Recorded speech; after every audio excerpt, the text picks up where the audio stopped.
নরকের নারকই পারবে না। কেউ অতিরিক্ত সুখ ভোগ করতেছে, কেউ অতিরিক্ত দুঃখ ভোগ করতেছে। এই মানুষের মধ্যম পথ, সুখ ভোগ করে দুঃখ ভোগ করে, তাদের একটি জ্ঞানের ব্যবস্থা আছে। এই মানুষ হলে পারে।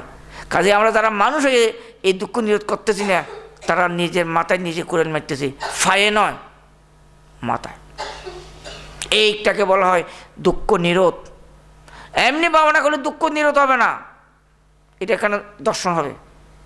খায়ের দ্বারে নয়, বাক্যর দ্বারে নয়, মনের দ্বারে, যেটা দর্শন। যেমন চোখে দেখা যায়, এতে কায়ের দ্বারে দেখা, খায়ের দ্বারে দেখা। খানে শ্রবণ হয়, শোনা যায় খায়ের দ্বারে। নাকে গ্রাণ লাগে, এটা খায়ের দ্বারে। জিভের মধ্যে স্বাদ আস্বাদ লাগে, খায়ের দ্বারে। শরীরের মধ্যে স্পর্শ হয়, কায়ের দ্বারে। এই ব্যথা বেদনা সৃষ্টি হয়, খায়ের দ্বারে। বাক্যর দ্বার, মনের দ্বার আলাদা। আমার এরপরে যদি কেউ না বোঝেন, আমার দোষ নাই। এই দুঃখ নিরোধ হয়।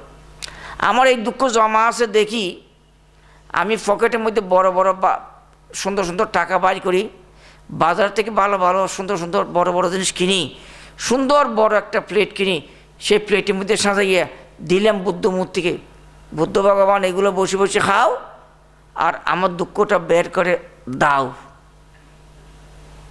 বুদ্ধ খাইয়া আমার দুঃখ বের করে দিবে কিনা? হ্যাঁ, না। তা আমরা তো বুদ্ধকে পুজো দিই, এগুলো বের করার জন্য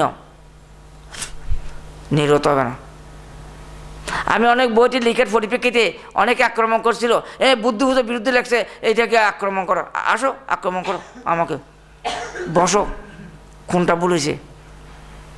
অনেক বৈদ্য আছে, বৈদ্যর কাছে আশীর্বাদের জন্য গেছি, হ্যাঁ আমার কাছে দুঃখ জমা আছে দেখছি, আমার একটা বড় তাবিজ দাও। ঢোলের মতো বড় একটা তাবিজ দিল, আমি গলায় ঝুলাইয়া হাঁটতেছি। এই তাবিজকে আমার দুঃখ নিরোধ করতে পারবে কিনা? না। বুদ্ধের একটি মাত্র পথ, ওই নির্বাণের পথ, এই নিরোধ করার ব্যবস্থা আছে। আমি এমন একটা কেন্দ্র করছি এই দুঃখ নিরোধ করার জন্য, 365 দিনের মধ্যে 365 দিন ব্যবস্থা রাখছি। কেউ যেন বলতে না পারে আমি সময় পাইতেছি না। যার যখন সময় হয় তখনই হাজির হয়, অসম্ভব নিরোধ করার ব্যবস্থা আছে। শুধু কিছু কিছু সময় একটুখানি কোর্সের আয়োজন করি। এই যেমন ছাত্রছাত্রীর কোর্স, শিক্ষক শিক্ষিকার কোর্স, যেমন হ্যাঁ যারা দাতা সদস্য, দান দিয়ে দাতা সদস্য, বৃক্ষসমন, এভাবে কিছু কিছু কোর্সের আয়োজন করি। আর না তো যে যখন আসে তখন আমি ভাবনা দিই, আমাকে টাকা দিতে পারুক বা না পারুক, কিন্তু আমি ফত খরচ দিতে পারি না। এখানে আসলে টাকা না দিলে আমি ভাবনা দেব, আমি যতদিন জীবিত আছি আমি দেব। এবং যখন আসে তখন বামনা কেন্দ্রের দরজা, বামনা হাড়ির জন্য সবসময় খোলা, বন্ধ নেই। অন্য কারোর জন্য হয়তো বন্ধ হতে পারে, বামনা গাড়ির জন্য না। এখন আসলো, এটাকে বলা হয় দুঃখ নিরোধ। আমার নিজে দেখতে হবে, এই জগতে যত প্রাণী আছে, প্রত্যেকটা প্রাণী যারা এইভাবে দুঃখ নিরোধ করার ক্ষেত্রে নিজে নিজে দেখেন, তাদের দুঃখ নিরোধ হবে। একজনের দুঃখ একজন দেখবেনও না, একজনের দুঃখ একজনের নিরোধ করতে পারবেন না। এটাকে বলা হয় শান্তির টিকো। নিজেরটা নিজে দেখে, একজন আরেকজনেরটা দেখে না, সমস্ত দিনেরটা দেখা যায়, বিদেশ সম্ভাবনা গেল দুঃখ নিরোধ। এরপরে দুঃখ নিরোধের উপায়, এটা হলো আর্যাষ্টাঙ্গিক মার্গ। আর্যাষ্টাঙ্গিক মার্গ হতে এই দুঃখ নিরোধ করা সম্ভব। এটাকে বলা হয় দুঃখ নিরোধের উপায়, পদ্ধতিটা আমরা এখানে যেভাবে শিখাই দিয়েছি সেটা, এবং কিছুক্ষণ পর এটার একটা ব্যাখ্যা দেব। আমি শান্তির টিকো শেষ। শান্তির টিকো ভগবানের ধর্ম, ভগবত ধর্ম। এরপর কি শান্তির টিকো পর কি? অকালিক ভগবত ধর্ম। অকালিক মানে কি? খালাহাল নাই, খালো নাই, হালো নাই। কেমন? বুদ্ধের ধর্মের জন্য খালো হাল নাই। এটা কীরকম? স্থান, খাল, পাত্রভেদে অকালিক। এটা কোন জায়গায় বামানা করলে লাভ হবে? অনেকে বলতেছে বার্মায়, অনেকে বলতেছে বনে, অনেকে বলতেছে ক্ষণে, অনেকে বলতেছে মনে। বার্মায় গেল বামনা করার জন্য, সেখানে একটা বিদেশি যে দরকার, তখন বার্মার এক বিদেশি যে হাজির, অনেক কষ্ট করে বুঝেছে আমি বাংলাদেশ থেকে বামনা করতে আইছি। তখন বিদেশি যে মহোদয় বুঝলেন কি বাংলাদেশ থেকে এখানে বামনা করতে আইছে, বাংলাদেশ থেকে বামনা করতে আইছে, বড় কঠিন। তখন আদর করে জিজ্ঞাসা করলো কি তামং সাফল। তখন যে বাংলাদেশ থেকে যিনি গেছেন তিনি বুঝলেন কি থাম দিয়ে সাফল মানে সাফি ধরবে আমাকে, না বা থাম দিয়ে সাফি ধরবে। আমার থাম এই যে ফিলেট দিয়ে যদি সাফি ধরে আমি কি বাঁচবো নাকি মরবো? আরে সর্বনাশ, যদি থাম দিয়ে সাফি ধরে আমি তো মারা যাব। আর কী করতে আসলাম আমি, বামনা করতে আসলাম থাম দিয়ে সাফি ধরে। বলছে কি তামত বাদ সাফলত কে এসো কিনিয়া, জিজ্ঞাসা করলো বাদ কে এসো কিনিয়া, বুঝেছে কি থাম দিয়ে সাফি ধরবে। কেমন? আবার জিজ্ঞাসা করলো আদর করি, এই ওয়ার্কশপ সাফু, হ্যাঁ আমি কি ওয়ার্কশপে চাকরি করতে পারছি নাকি? ওয়ার্কশপ তো কি শুকরের মাংস, ওয়াক অর্থ শুয়োর, সা অর্থ মাংস, ওয়ার্কশপ মানে শুকরের মাংস। তুমি কি শুকরের মাংস খাও? হ্যাঁ জিজ্ঞাসা করছে এটা। আর বুঝলো কি আমাকে ওয়ার্কশপে চাকরি করতে হয়। আমি এসে ভাবনা করতে আমাকে জিজ্ঞাসা করে আমি ওয়ার্কশপে চাকরি করবো কিনা। ওখানে কি কেমন বলতেছে একটা, বুঝতেছে কি আরেকটা। ওখানে দেশ না দিলে কি বুঝবো? যেমন এখন দেশ না দ্বারা বুঝলাম কি কীভাবে বাবানা করতে হবে। ওখানে দেশ না করবে একটা, বুঝবে কি আরেকটা, কীভাবে বাবানাটা করবে। শুধু বার্মা ফেরত দিলে হবে নাকি? বার্মার ভাষা বুঝতে তো 27 বছর চলে যায়। এই ভাষা, আমি বার্মায় গেছি, বাংলা তো বুঝে না, ইংরেজি বুঝলে ইংরেজি বলে না তারা, এই তাদের ভাষায় বলে। ইন্ডিয়ায় গেলে, ভারতে গেলে যে কোনো একটা ভাষা বললেই তারা বুঝে। মানে 36 রকমের ভাষা আছে এই, আর বার্মায় কিছু এত রকমের ভাষা নেই। ইন্ডিয়ার মধ্যে 36টা না কয়টা প্রদেশ আছে, সমস্ত প্রদেশের তাদের নিজস্ব ভাষা। এই জন্য এক ভাষা একজনে অন্যজনে বুঝে। কিন্তু বার্মায় এরকম কোনো প্রদেশ নেই, সবাই এক জাতি, এক ভাষা বুঝো, তাই না? কেমন? তাহলে বার্মায় গেলেও বলতেছে একটা, করতেছে একটা, বুঝতেছে একটা, লাভ হবে না। যদি বনে যায়, অনেকে বনে বাবানা করতে যায়, পাহাড়ের কি এখন কালকে বলেন পাহাড়ে বাবানা করি আসি, নাগ রাজা হয়েছে। আমরা মনে করি কি পাহাড়ে বাবানা করি অরহত হয়েছে। আর বুদ্ধ দেখছেন কি পাহাড়ে বাবানা করার পর কি হয়েছে? নাগ রাজা। কোথায় কি বিদর্শন আচার্যের সামনে বামনা করা অতীব প্রয়োজন। পাহাড়ের মধ্যে কি বিদর্শন আচার্য যায়? থাকে না। আচার্য ছাড়া বই নিয়ে বামনা করা নিয়ম নাই। লেখাপড়া করতে গেলে অন্তরে ব্যক্তির মধ্যে পাওয়া যাবে এগুলা। কেমন? তো পাহাড়ে গেলে নাগ রাজা হয়, লাভ হয় না।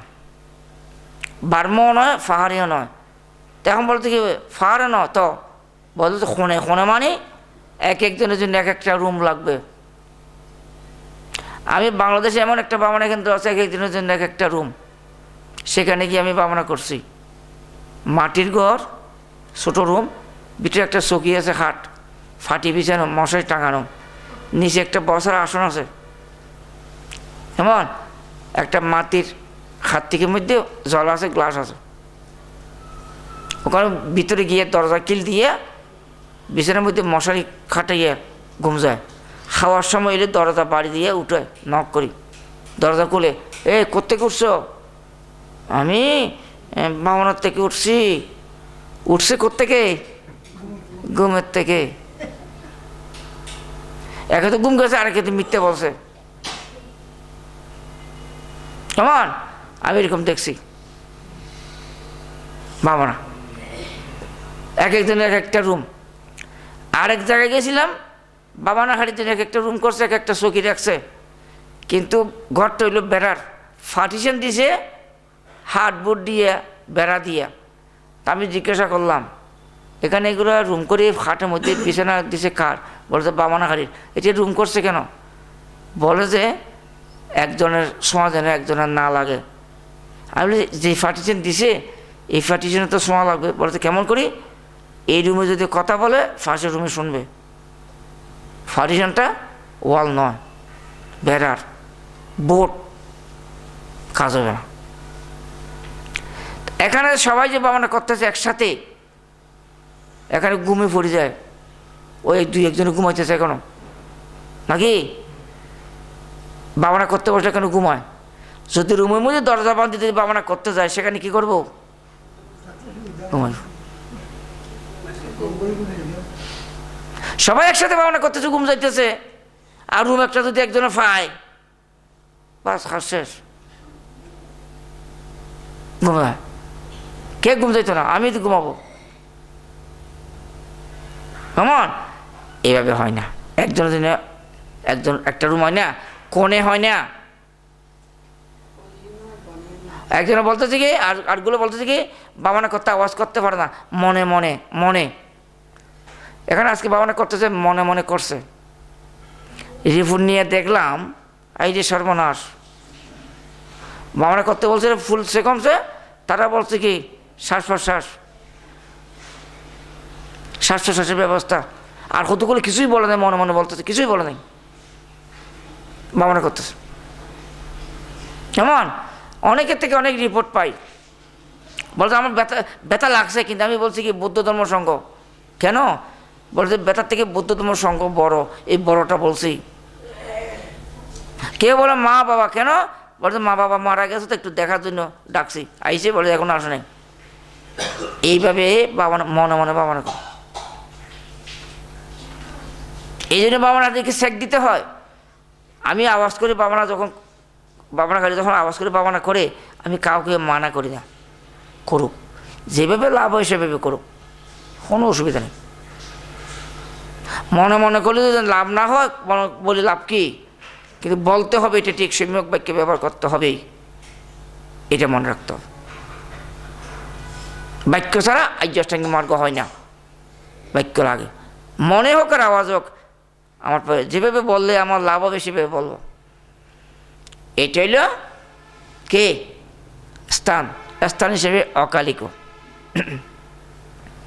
যেখানে সেখানে বাবানা করা যায়। যে ঘরে বসবাস করে সেই ঘরে আবাসে, ঘরটা যে করে হোক বাবানা করা যাবে। নিবাসে, নিবাস মানে বিছানাত, খানাত, ফাইখানা ঘর বাবানা, কুটির বাবানা, মন্দির। আনন্দস্তবীর অরহত হয়েছিলেন নিজের ঘরে নিজের বিছানায়, বার্মায়ও যায় নাই, পাহাড়েও যায় নাই, নিজের ঘরে নিজের বিছানায় অরহত। এরপরে রুক্কুমলে, গাছতলায়, যে কোনো গাছতলায় বাবানা করলে লাভ হবে, শুদ্ধ করে করতে হয়। শুইয়া গাড়ি খোলা হাসির নিচে, বিলের মাঝে, মেলার মাঝে, আট বাজারের মাঝে, যেখানে বাবানা করে সেখানে লাভ হয়। এখানে বাবানা করলেও লাভ হবে, গ্যারান্টি আছে। অকালিক বুদ্ধের জন্য নয়, বুদ্ধ তো বজ্রাসন লাগবেই, অন্য কারোর জন্য কোনো বজ্রাসন, অন্য কেন আসন নয়, যেখানে শুদ্ধ করে করবে সেখানে লাভ হবে। গেল স্থান। খাল বেদে অকালিক কি সকালে করব, নাকি মধ্যাহ্নকাল, নাকি বিকাল, নাকি রাত্রির প্রথম জাম, দ্বিতীয় জাম, তৃতীয় জাম, কোন সময়? ওই কালকে বুধিও সমন দিনে রাতে বাবানা করছে। আবার শীতকাল, গ্রীষ্মকাল, বর্ষাকাল, কোন সময়? এখানে 12 মাসে বাবানা হয়। আবার শিশুকাল, যুবকাল, বৃদ্ধকাল। শিশুকালে বাবানা করলে লাভ হয়, 7 বছরের শিশু অরহত, সোফাক, সুখকুমার, শুভকুমার, রাহুল, নাগরুদ শ্রামণ, 7 বছর অরহত। বিশাখা 7 বছর বয়সে শ্রোতাপন্ন, 120 বছর শ্বশুরবাড়িতে জন্ম কাজ করছে, জীবিত ছিলেন। আমার শিশুকালে বুদ্ধ ধর্ম লাভ হয়, যুবকাল যুবক অবস্থায় বুদ্ধের অগ্রশ্রাবক মহাশ্রাবক সবই যুবক অবস্থায় অরহৎ। বৃদ্ধকাল সিদ্ধার্থের বাবা শুদ্ধোধন রাজা ৯৭ বছর বয়সে মারা যাওয়ার জন্য বিছানায় শুয়েছেন। বুদ্ধ শূন্য পথে আসি সে শুদ্ধোধন রাজাকে উপদেশ দিয়েছেন, বুদ্ধের উপদেশ মতো চলি মৃত্যুর আগে অরহত হয়ে গেলেন, মহাপরিমাণ লাভ। বৃদ্ধকালীয় লাভ হয়, শিশুকাল যুবকাল বৃদ্ধকাল। খাল অকালিক স্থান খাল। এবার ফাত্রভেদে অকালিক। ফাত্র কি ধার্মিক, ফাফি অধার্মিক। খারাপ বাবানা করলে লাভ হয় কি ধার্মিক নাকি ফাফি? হ্যাঁ, সবাই। সবচেয়ে বেশি ফাপ কি? মানুষ হত্যা করলে ফাপ না পুণ্য? ফাপ। ৯৯৯ জন মানুষ হত্যা করছে, আবার সেই অস্ত্র মার উপর উঠে ফেলেছে, শুধু ফেরানো বাকি ছিল। সেই অঙ্গুলিমাল অরহৎ। ৯৯৯ জন মানুষ হত্যা করি, এই জন্যই অরহৎ, আরেক জন্মে না, এই জন্যই। আমি ফাফি বলে বামনে লাভ করতে পারবো না, সেটা ভুল ধারণা। বুদ্ধ বলেছেন ফাফিকে ঘৃণা করিও না। ফাফিয়ে যে কর্মফল ফাফির কর্মফল জমা রাখছে বিদ্বেষ ভাবনার দ্বারা সেটা নিরোধ করা সম্ভব। হাজে ফাফির দ্বারা নির্বাণ লাভ করা সম্ভব। ফাপকে ঘৃণা করো, ফাফি কেন? এইভাবে আমাদের অকালিক স্থান খাল ফাত্র, যে কোনো ফাত্র, যে কোনো প্রাণী, বুদ্ধের ধর্ম সকল প্রাণীর জন্য সার্বজনীন, যে করে কেউ লাভ করতে পারে। গেল আমার অকালিক। অকালিকের পর কি? এই পশ্চিক ভগবত ধর্ম। আমি লম্বা করে বলবো না। সিদ্ধার্থ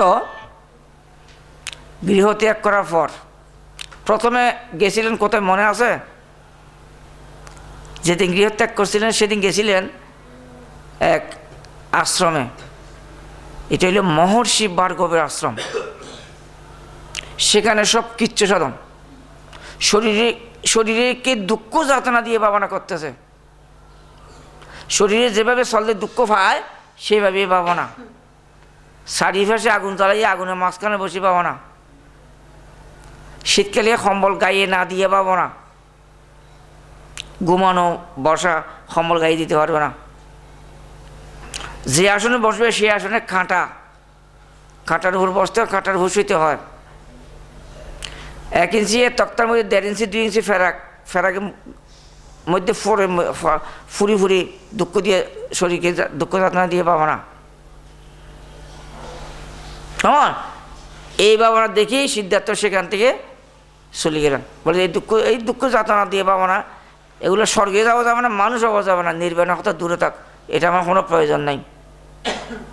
সেখান থেকে গিয়া আরা কালাম, ওইটা হইল ওই শ্রাবস্তীর ওদিকে আরা কালাম আশ্রমে। সেখানে সব বামনা দেখলেন, করলেন। অরূপ ব্রহ্মলোকে যাওয়া যায়, আকিঞ্চনায়তন। সেখানে আয়ুষ্কালের পরে আবার পুনরায় দুঃখ জন্ম হয়। বলে আমার এই দিন লাগবে না, আর কিছু আছে? বলে আর কিছু নেই, তাহলে আমি চলে যাব। সেখান থেকে আসার সময় 3 জন ওনার সাথে চলে আসছেন। একজন হলেন সিদ্ধার্থের জন্মের সময় ওই গণক ব্রাহ্মণের সর্বকনিষ্ঠ ব্রাহ্মণ কন্ডান্য ওখানে ছিল। কন্ডান্য আর 2 জন সঙ্গে নিয়ে সিদ্ধার্থের সাথে চলে আসলেন। এই 3-4 জন মিলি গেলেন রামপুত্র রুদ্রকের আশ্রমে। রামপুত্র রুদ্রকের আশ্রমে এমন ভাবনা চক্রবালের সকলের উপরেরটাতে যাওয়া যায়। নৈবসিংহে নরসংখ্যায়তন অরূপ ধ্যান, কিন্তু সেখান থেকে চ্যুত হয়ে আয়ুষ্কালের পরে আবার জন্ম নিতে হবে। বলে আমার এটা লাগবে না, তেমন এটা লাগবে না, আমার সমত ধ্যানের কোনো প্রয়োজন নাই, সমত ধ্যান দ্বারা নির্মল লাভ হবে না। এই ধ্যান কোথায় পাবো যেটার দ্বারা কর্মফল সৃষ্টি হয় না? এইটা খুঁজতে খুঁজতে খুঁজতে খুঁজতে 6 বছর। তখন বামনা করতেছে কোথায়? বুদ্ধগয়ার পূর্ব পাশে নৈরঞ্জনা নদী, নৈরঞ্জনা নদীর পূর্ব পাড়ে, সেখান থেকে 6-7 মাইল দক্ষিণে ডুঙ্গেশ্বরী পাহাড়ে পঞ্চবরী 5 জন সঙ্গী, পঞ্চবরী শিষ্য, সিদ্ধার্থ একজন, ওনারা বামনা করতেছেন। একেবারে শেষের দিন ওনারা পিণ্ডি আচরণ করতে যাওয়ার জন্য 7-8 মাইল উত্তরে সেনানি গ্রামে যাইতেছেন। সেনানি গ্রামে যে পথ দিয়ে প্রবেশ করে, সে প্রবেশ পথের মধ্যে একটা বড় বট গাছ আছে। বট গাছটা দেখি সিদ্ধার্থ চিন্তা করলেন, আমি এই বট গাছতলায় কিছুক্ষণ বামনা করব। তখন প্রায় 10টা-11টা বাজে। যখন সিদ্ধার্থ এই বট গাছের গোড়ায় বামনা করতে বসলেন, ওই 5 জনে আরও 5টা গাছের তলার সামনে বামনা করতে বসলেন। সেদিন সেনানি গ্রামের অ্যাডমিনের মেয়ে, অ্যাডমিনের নাম ছিল সেনানি, মেয়ের নাম ছিল সুজাতা। সুজাতা একটি বাল্যকালে একটা মানুষ করছিল, আমি যদি আমার উপযুক্ত আমি বর পাই, প্রথম যদি পুত্র সন্তান লাভ হয়, তখন আমি এই বটগাছের দেবতাকে কিরভাইস দেব। এই বটগাছটা এমন সুন্দর ছিল, সবাই এরকম মানুষ করত। তখন অনেক গরু লালন পালন করি, সে গরু থেকে ক্ষীর বাইর করি, দুধ বাইর করি, এই ক্ষীর দিয়ে পায়েস রান্না করছে বৃক্ষ দেবতাকে পূজা দেওয়ার জন্য। বাপের বাড়ি আসি, এই পায়েস রান্না করছে। তখন দাসী একজন ছিল, দাসীর নাম ছিল পূর্ণ। পূর্ণ দাসীকে বললেন, আমি বৃক্ষ দেবতাকে পূজা দেব, তুমি একটা দাঁড়িয়ে এই বৃক্ষের বটগাছের তলে জঙ্গল পরিষ্কার করে আসো, কিছু জায়গা পূজা দেওয়ার জন্য। পূর্ণদাসী যখন বৃক্ষের দিকে যাইতেছে, তখন দেখে কি গাছের গোড়ায় একটা বড় একটা লাইট দাঁড়িয়েছে। এই দুপুরে 10টা-11টার সময় ক্ষিপ্র রোদ, সূর্যের আলো, এখানে লাইট দাঁড়িয়ে কেন? তখন এই লাইট দেখে দেখে গিয়ে হাসি গিয়ে দেখে কি এক দেবতায় বামনা বসছে, দেবতার শরীর থেকে আলো সৃষ্টি হয়েছে। সেই দেবতাটা হলো আমাদের এই সিদ্ধার্থ। সিদ্ধার্থের শরীর থেকে আলো সৃষ্টি হয়েছে, দেয়ানের মধ্যে পূর্ণদাসী সে আলো দেখছে। এটা বিদর্শন বামনার আলো নয়। বিদর্শন বামনার আলো আরেকজন বামনাকারীও দেখবে না, একজনের আলো একজনের দেখে না। এটা সমত বামনার আলো পূর্ণদাসী দেখছে, আরও অনেকে দেখতেছে। তখন চিন্তা করলো, আমার মনিবে যে এই বৃক্ষ দেবতাকে পূজা দেবে, সেই পূজা নেওয়ার জন্য এই দেবতায় আসি বসে আছে। এখন আমি যদি জঙ্গল কাটি, এখানে তো আওয়াজ হবে, তখন দেবতার ধ্যান ভাঙি গেলে চলে যাবে। না, আমি জঙ্গল কাটবো না। হ্যাঁ, দেবতা একটু বসেই আছে, হাতে পূজা দিতে পারেন। দৌড় দিয়ে ঘরে গেল, বলে যে এই জঙ্গল কাটছ? বলে যে না। কেন? বলে যে একটা এখানে দেবতা একজন বসে আছে, আপনি গিয়ে দেবতা হাতে পূজা দিতে পারবেন, চলেন। তখন ওই কিরোফাই সে পাত্রটা সুজাতায় মাথা নিল, ছেলেটা দিল দাসীর কোলে। আগে সুজাতা, পিছনে দাসী, দৌড়ি করি ওই গাছের তলে যাইতেছে। তারা দুজনেই ওই দেবতার আলো দেখতেছে, সিদ্ধার্থের আলো। দুজনে গিয়া এদিকে তোর এদিকে ফসো করতেছে। ওই মহিলারা বেশি বেশি ফসো করে। কি জন্য করে আমি একটু পরে বলবো, প্রমাণ দিয়া। সবাই যেন মন দিয়ে শোনে, কেমন? তখন এই ফসো যখন করে, তখন সিদ্ধার্থ আস্তে আস্তে অর্ধেক চোখ খুলছেন, অর্ধ নিমিলিত চোখ, আমাদের মতো বড় বড় চোখ করে তাকায়নি, অর্ধেক খুলছেন। এই 3-4 মধ্যে দেখতেছেন। সুজাতা দেখলেন কি দেবতা চোখ খুলছে। তখন কিরে ভাই সে পাত্র নিয়ে বললেন, হে দেবতা, অনেক কষ্ট করে আমি আপনার জন্য কিরে ভাই রান্না করছি, এটা একটু কষ্ট দয়া করে আমার থেকে নেন, খান, আমার ছেলেকে একটু আশীর্বাদ করেন। সিদ্ধার্থ সাইও না, তাকায়ও না, বলেও না। কিন্তু ওই সামনে যে 5 জনের বাবা বসছে, তারা নারীর কণ্ঠস্বর শুনি এই 5 জনের চকুলি দেখতেছে কি সিদ্ধার্থের সামনে 2টা মহিলা একবারে 5 জনের 10টা চোখ দিয়ে তাকাই আছে, দেখি কি করে। দুটি এমপি দেবতা অনেক কষ্ট করে কিরে ভাই রান্না করছে, এটা নেন, আমার ছেলেকে একটু আশীর্বাদ করেন। কথা কয় না। থার্ড এমপি সে দেবতা, আমি অনেক কষ্ট করে কিরে ভাই রান্না করছি, জোগাড় করছি, এটা নেন, আমার ছেলেকে একটু আশীর্বাদ করেন। তখন বললেন কি, এই দেবতা বললেন কি, হে বোন উপাসিকা, আমি দেবতা নয়, আমি তোমাদের মতো রক্ত মাংসে গড়া মানুষ। আপনি আর কইয়েন না, আমি খুব ভালো জানি মেয়েরা তো এরকম বলে না। আর নকইও না কেনা নাকি মানে দেবতা তাই দেখি। হ্যাঁ, না না, আমি দেবতা নয়। আপনি দেবতা, এটা নেন। আর আমি দেবতা নয় তো, আর কইয়েন না, নেন একটু তাড়াতাড়ি করি। ঠিক আছে উপাসিকা, আমি দেবতা হই বা না হই, আমাকে দিলে কিন্তু আমি নেব। ওই 5 জনের দেখলেন কি সিদ্ধার্থ মহিলার সাথে কথা বলছেন, এই আরো কি করে দেখি। তখন আমি বললাম আমি দেখি দিলে নেব। তখন সুজাতা বলছেন কি আমি দেব, ঠিক আছে দাও।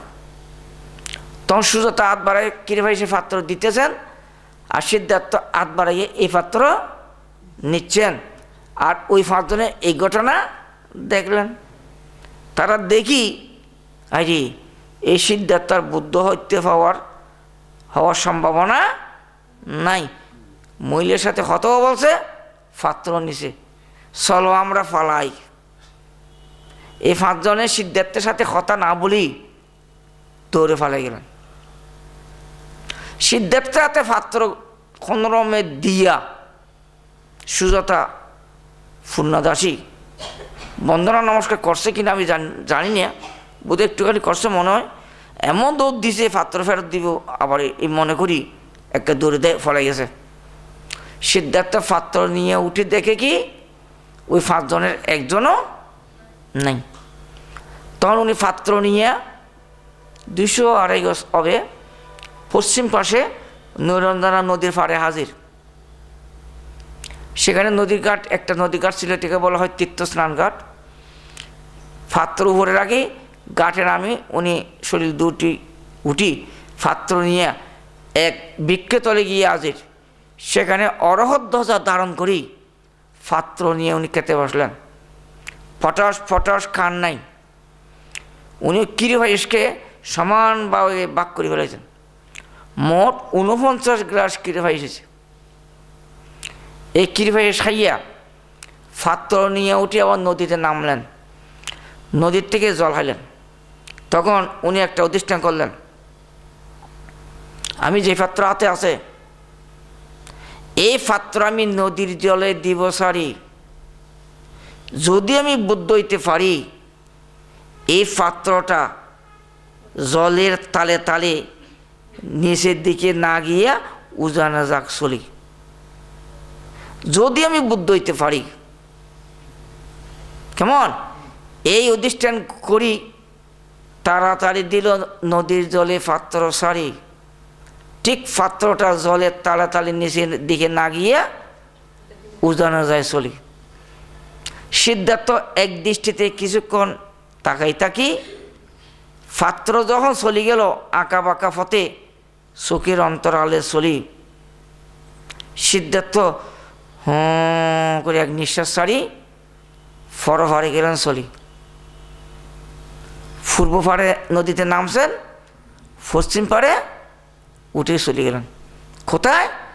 এক গহীন জঙ্গল বন, যেই বন আন্তর্জাতিক প্রসিদ্ধ পরিচিত, এটার নাম হইল উরুবেল্লা বন। উরুবেল্লা বনের মধ্যে উনি কোনো জনমানব ছাড়া, প্রাণী ছাড়া চপ চপ করে হাঁটতেছেন। হাঁটতে কিছু দূরে যাওয়ার পর দেখলেন কি জগতে এইরকম আর উনি বৃক্ষ দেখেন, এমন সুন্দর যে বৃক্ষ, এক অশ্বত্থ বৃক্ষ, অসম্ভব সুন্দর। উনার মনে হয় উনাকে 2 হাত দিয়ে ডাকতেছেন। উনি আস্তে আস্তে গিয়ে গাছের গিয়ে দাঁড়াইছেন, তখন পৃথিবী কম্পিত হয়ে গেল, ভূমিকম্প। তখন এই গাছগুড়ি আরেক পাশে গেলেন, পৃথিবী আবার কম্পিত হয়ে গেলেন, আরেক পাশে গেলেন আবার কম্পিত, আরেক পাশে গিয়ে আবার মোট 4 বার কম্পিত হলো, ভূমিকম্প। এই জগৎ গাছের 4 পাশে গিয়ে ওনার কাছে ভালো লাগলো, পূর্ব পাশে এই কম্পিত, এটা দিয়ে বোধহয় পূর্ব পাশে দিয়ে আমার বুদ্ধত্ব লাভ করা সম্ভব হবে। তখন ওখানে আমি বুদ্ধ হওয়ার জন্য বামনে বসবো, তো বামনে বসবো কি দিয়ে, কি বিছানো করা হবে, কিছুই তো আমার নাই। সেখানে এক রাখাল বালক, এক পণ্ডিতবাবু লেখছেন, ওনার কাছে ঘাস আছে, সংগ্রহ করতেছেন। আর পণ্ডিতবাবু লেখলেন কি ওনার কাছে ঘাস এক জায়গা থেকে এক জায়গায় নিতেছে, মোটামুটি তার কাছে ঘাস আছে। তখন সিদ্ধার্থ ডাক দিলেন, এ স্বস্তিক, এদিকে আসো। কি আমাকে নাম ধরেই ডাকে কে? আরে দেখে কি, এটা তো একটা দেবতা, মানুষ তো না, এত সুন্দর, কারণ 32 মহাপুরুষ লক্ষণ, এত সুন্দর। তখন স্বস্তিক, এই যে রাখাল বালকটা হাঁটি যখন যাইতেছে, তখন নিচের দিকে চাইতেছে না, ওই দেবতার দিকে চাইতেছে, আপাদমস্তক। আস্তে আস্তে গেলেন, গিয়া সিদ্ধার্থ বললেন, স্বস্তিক, আমি এখানে বামানা করব, তোমার থেকে আমাকে অল্পটুক কি ঘাস দাও, খেত দাও। বলেছে কি বলতেছেন, কি বলতেছে, এগুলো শুনতেছে না, কি জন্য? সব কিছু ওই দেখতেছে সেখানেই, মনে প্রাণে, মনে এখানে নেই, কি শুনতেছে। তখন সিদ্ধার্থ বললেন কি, আমাকে একটু ঘাস দাও, আমি এখানে ধ্যান করব বসাইয়া। কি বলছেন? আরে ঘাস দাও, ঘাস নেন নেন। বলে এতটুকু লাগবে না। বলে যা লাগে তাই নেন, আমি একটু দেখিনি এটা কী ধরনের মানুষ। তখন সিদ্ধার্থ 1 মুঠ নে, সেগুলো বিছায়, আর 1 মুঠ নে, সেগুলো বিছায়, এইভাবে 8 মুষ্টি খড় নিয়ে বিছানা রচনা করছেন। বলতে স্বস্তিক, বলে তুমি চলে যাও, চলে যাও, এই যে সর্বনাশ, এত সুন্দর মানুষ দেখতেছি, আমি চলে যাব কেমন করি, এই যে সর্বনাশ। তো পিছনে ফিরি তাকায় কি চলে গেল। স্বস্তিক যখন চলে গেল রাখাল বালক, তখন সিদ্ধার্থ সেখানে বামনা বসার জন্য তৈরি। একটা অধিষ্ঠান করলেন, আমি যে বামনে বসবো, ইহাসনে শিষ্য তো মেয় শরীরং তগস্তে মাংসং প্রলয়িত জাত অপ্রায় প্রবোধিম বহুকল্প দুর্লভং নৈবসনাথ খাইয়ে মতচ্ছিল্লিচ্ছতে। এই আসনে দেহ মোর যাক শুকাইয়া, বামনা করতে করতে আমার শরীর শুকাই গেলে শুকাই যাক, ত্বক অস্তে মাংস যাক প্রলয়ে ডুবিয়া, যতক্ষণ ভূমিকম্প হই, আমার শরীর যদি মাটির তলে ডুবে যাক,